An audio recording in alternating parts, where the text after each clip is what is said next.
Hi everybody! Today we're going to read Giraffes Can't Dance.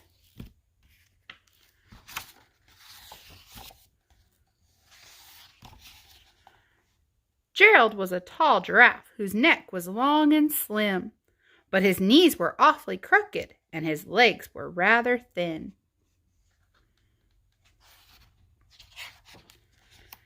He was very good at standing still and munching shoots off trees, but when he tried to run around, he buckled at the knees. Poor Gerald. Now, every year in Africa, they hold the jungle dance, where every single animal turns up to skip and prance. Ooh, think about what prance means. And this year, when the day arrived, poor Gerald felt so sad because when it came to dancing, he was really very bad.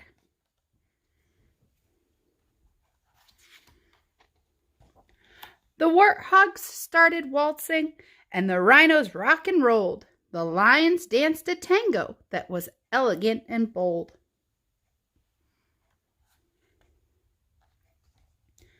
The chimps all did a cha-cha with a very Latin feel, and 8 baboons then teamed up for a splendid Scottish reel.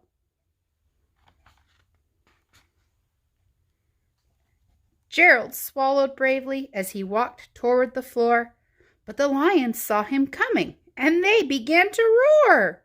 "Hey, look at clumsy Gerald," the animals all sneered. "Giraffes can't dance, you silly fool. Oh, Gerald, you're so weird." Is that very nice of them?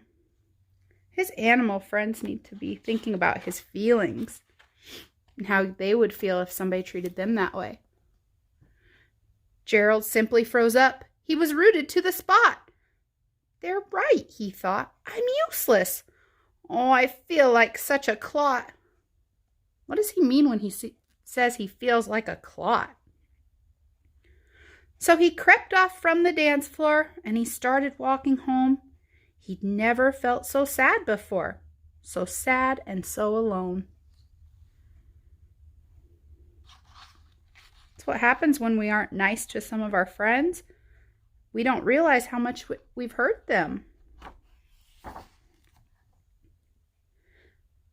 Then he found a little clearing and he looked up at the sky. "The moon can be so beautiful," he whispered with a sigh. Everybody take a big sigh. "Excuse me," coughed a cricket who'd seen Gerald earlier on, "but sometimes when you're different, you just need a different song."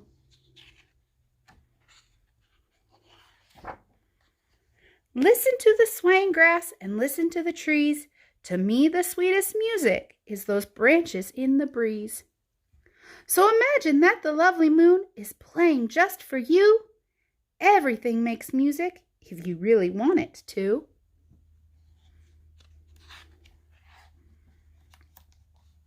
With that, the cricket smiled and picked up his violin. Then Gerald felt his body do the most amazing thing. His hooves had started shuffling, making circles on the ground. His neck was gently swaying, and his tail was swishing round. He threw his legs out sideways, and he swung them everywhere. Then he did a backward somersault and leapt up in the air.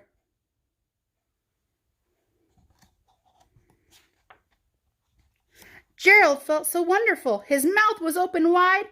"I'm dancing! Yes, I'm dancing! I am dancing!" Gerald cried. Then one by one, each animal who'd been there at the dance arrived while Gerald boogied on and watched him quite entranced. Entranced, that means that they couldn't believe what they were seeing. He had their full attention. They shouted, "It's a miracle! We must be in a dream! Gerald's the best dancer that we've ever seen!" "How did you learn to dance like that? Please, Gerald, tell us how." But Gerald simply twirled around and finished with a bow. Then he raised his head and looked up at the moon and stars above. We all can dance, he said, when we find music that we love. What a great story. Thank you for joining me. I look forward to our next story.